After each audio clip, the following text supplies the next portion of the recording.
Assalamualaikum warahmatullahi wabarakatuh. Murid-murid 5 Bukhari. Hari ini kita sambung pembelajaran kita dalam topik 5, panjang, jisim dan isi padu cecair. Dan hari ini kita dah masuk kepada subtopik yang terakhir, iaitu selesaikan masalah. Okey, maknanya ini dah masuk yang terakhir sekali. Bila selesaikan masalah ini, dia ada soalan penyelesaian masalah yang mana melibatkan ketiga-tiga bahagian kita dah belajar, iaitu panjang, jisim dan isi padu cecair. Okey, sebelum kita mulakan, murid-murid boleh tengok buku teks kalau soalan penyelesaian masalah di muka surat 210. Okey, dan murid-murid boleh ambil buku latihan matematik 2 untuk salin contoh soalan. Okey, saya ingatkan semula unit-unit dalam panjang, jisim dan isi padu. Okey, kalau panjang ada 4 unit, iaitu km, m, cm dan mm. Okey, ini adalah dia punya fakta, adalah formula. Kita dah banyak kali ulang kan? Awak dah salin, saya harap awak dah ingat lah. Okey, dan kalau kg, kg, kalau jisim, kilogram dan gram. Dan kalau isi padu, liter dan mililiter. Okey, ni semua kena ingat ya. Okey, jadi sekarang kita buat soalan 1. Soalan 1, contoh soalan 1 kita baca sama-sama. Okey. Rajah 1 menunjukkan jarak 2 tempat. Okey, tempat ni jarak 1 dia tunjuk 2 tempat. Okey, di antara x ke z. Y ni berada di antara x ke z. Okey, diberi x ke y 10 1/4 km.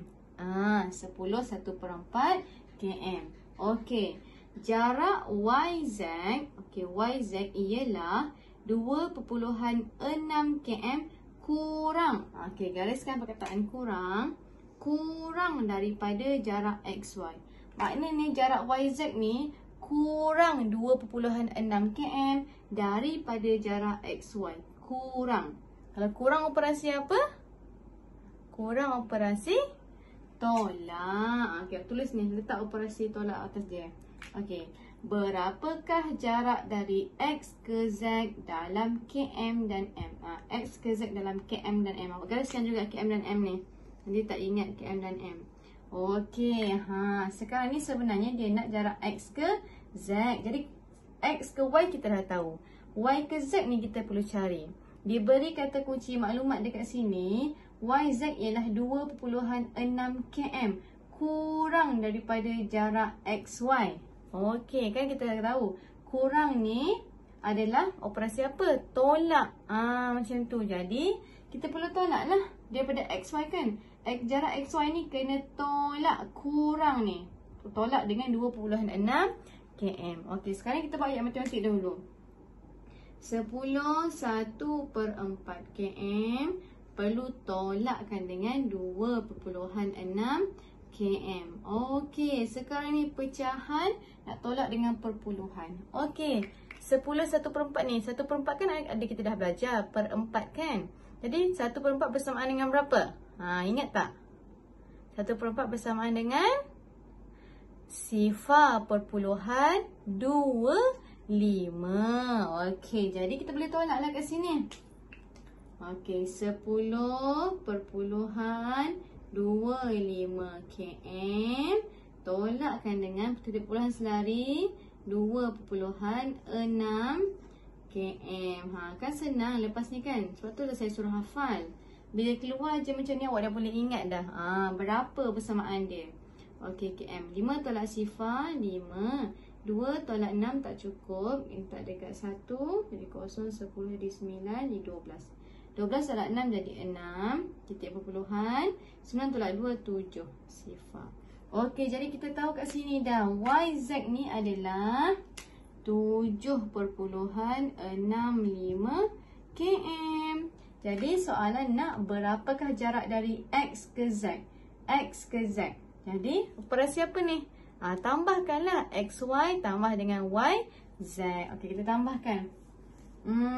Okey, kita tambah dahulu mengikut dalam km ni. Nanti baru kita tukar ya. 10. Tambahkan 10.25 km. Tambahkan dengan 7.65 km. Okey, tambahkan. 5 tambah 5, 10, 1 atas. 1 tambah 2, 3, 3 tambah 6, 9, perpuluhan. Sifar tambah 7, 7, 1 turun. Jawapannya 17.9 sifar km. Okey, jawapan nak dalam km dan m. Apa saya kata? Km memisahkan ni apa ni? Titik perpuluhan. Jadi kita tahu dah 17 ni 17 km. Cuma 90 ni, 9 sifar ni kita perlu tukarkan. Okey, km nak ke m, km nak ke m darab 1000. Darab gerak ke kanan. Gerak berapa kali? 3 kali. Jadi kita gerak 3 kali. Kat sini kan? 1, 2, 3. Mana ada sifar belakang dia. Jawapan dia 9 sifar-sifar. 9 sifar-sifar m. Ingat tak ni? Mungkin awak macam keliru ke apa, tak ingat kan? Ni saya ingatkan semula. Kan titik perpuluhan memisahkan antara dua unit yang berbeza. Okey, jadi 17 ni terus jadi 17 km.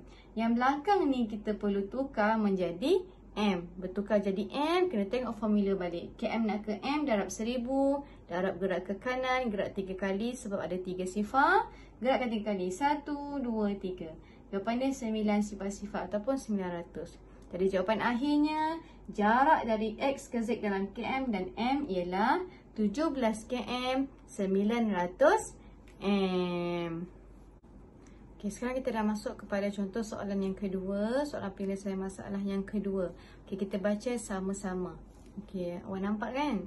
Kalau tak nampak nanti boleh maklumkan dalam saya untuk salin soalan. Okey, jisim sebiji kek ialah 31/2 kg. Okey, kek itu dibahagi sama banyak antara Rosli dan 4 orang rakannya. Berapakah jisim kek yang diterima oleh 4 orang rakannya dalam kg dan g? Okey, kita dah baca kan? Kita tengok apa kehendak soalan. Operasi apa yang terlibat?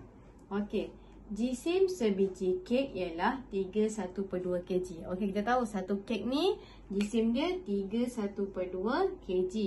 Kek itu dibahagi sama banyak. Dibahagi sama banyak. Maknanya kita tahu dah operasi bahagi. Okey, kalau awak nampak sama banyak ni, mesti operasi bahagi. Dibahagi sama banyak antara Rosli dan 4 orang rakannya. Maknanya kek tu dibahagi sama banyak dengan Rosli dengan 4 orang rakannya. Rosli dan 4 orang rakannya. Jadi berapa orang semuanya? Rosli dan 4 orang rakannya. 4 orang rakan dengan Rosli. Jadi 5 orang. Maknanya kek tu dibahagikan dengan 5 orang. Okey. Berapakah jisim kek yang diterima oleh 4 orang rakannya? Tapi last sekali soalan nak 4 orang punya sahaja. Macam mana pula tu operasi apa? Maknanya bila kita dah tahu bahagi, dan kita dah tahu seorang dapat berapa, lepas tu kita kena apa?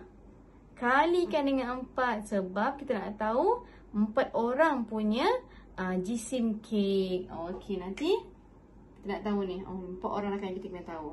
Jadi sekarang kita buat ayat matematik dahulu. Pertama sekali, 31/2 kg ni bahagi sama banyak dengan Rosli dan 4 orang. Rosli dan 4 orang. Maknanya ada 5 orang kan? Kemudian dia nak kek yang diterima oleh 4 orang sahaja. Jadi nanti perlu darab dengan 4. Selepas buat ni lah. Maknanya kita selesaikan ni dahulu. Kemudian darabkan dengan 4. Okey. Jadi kita buat bahagi dahulu. 31/2 kg. Macam mana 31/2 kg? Okey, 31/2 kg bersamaan dengan 3/1/2.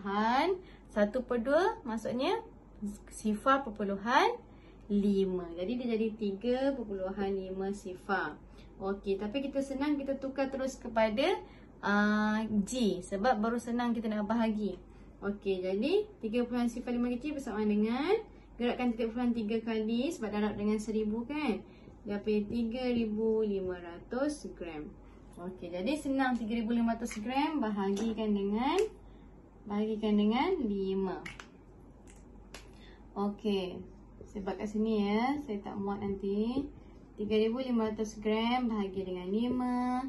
3 tak ada kat sifar 5. 35 Ada. Yang keberapa? 5, 10, 15, 20, 25, 30, 35. Yang ke-7.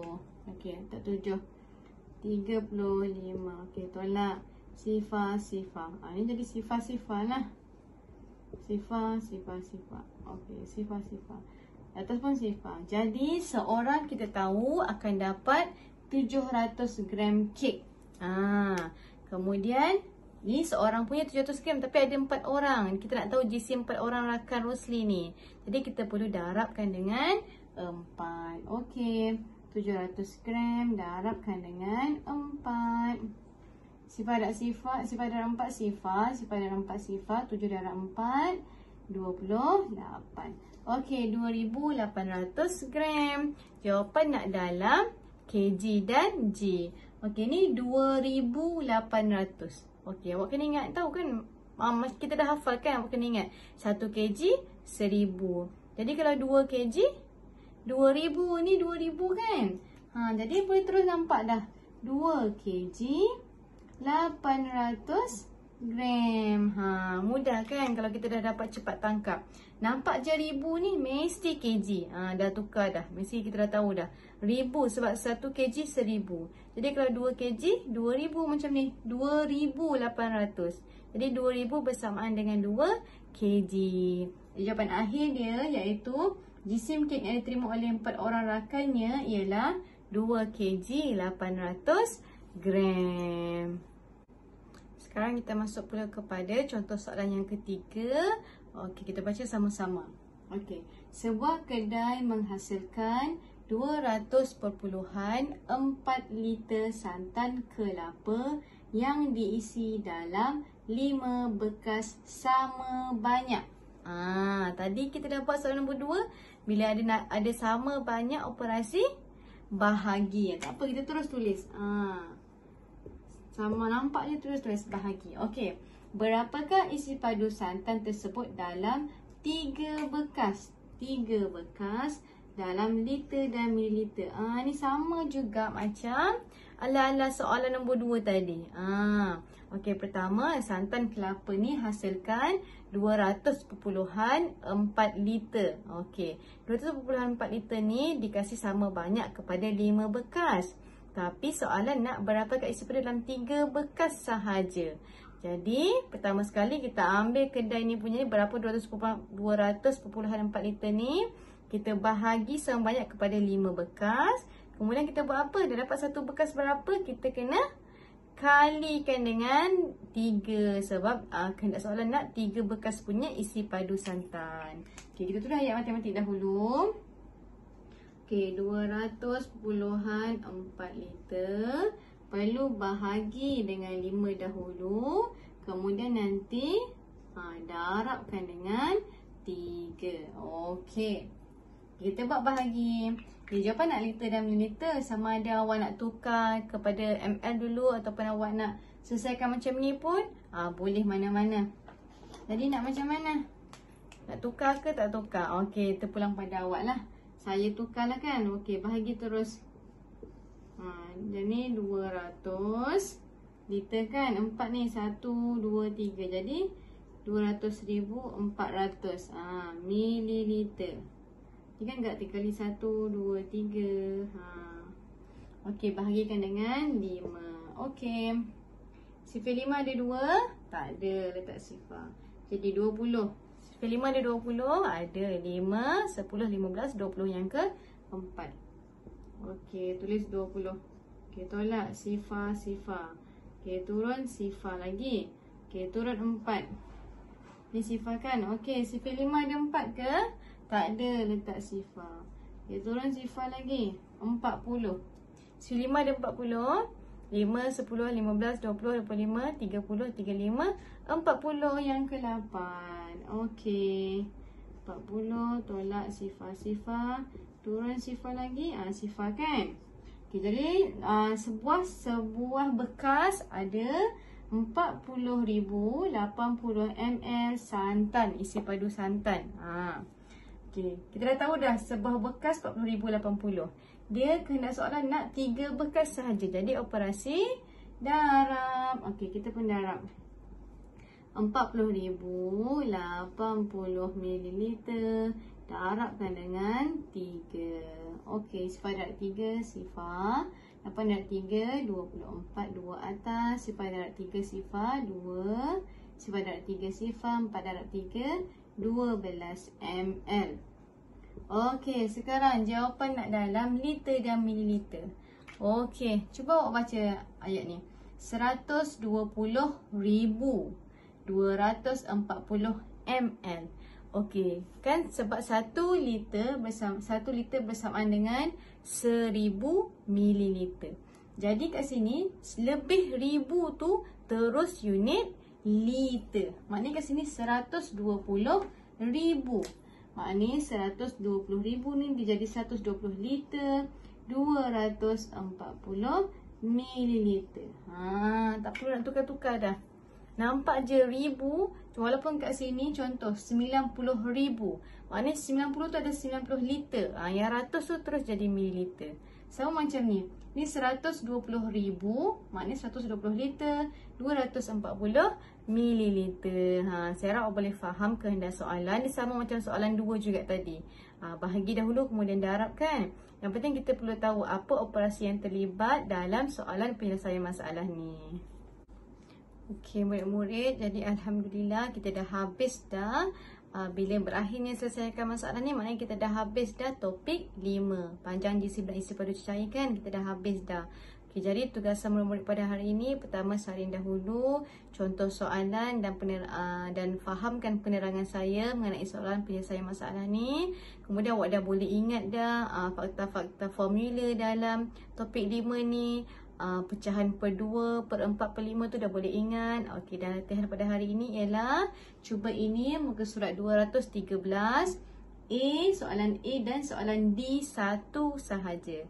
Dua soalan soalan A dan soalan D satu saja. Fahamkan soalan betul-betul. Apakah kehendak soalan, kata kunci macam kurang, kurang tu tolak, lebih tambah, jumlah operasi tambah, bahagi sama banyak, operasi bahagi. Kalau nampak kali, operasi darab. Maknanya awak kena fahamkan betul-betul apakah kehendak soalan. Okey, jadi selamat belajar, teruskan usaha. Okey, Assalamualaikum warahmatullahi wabarakatuh.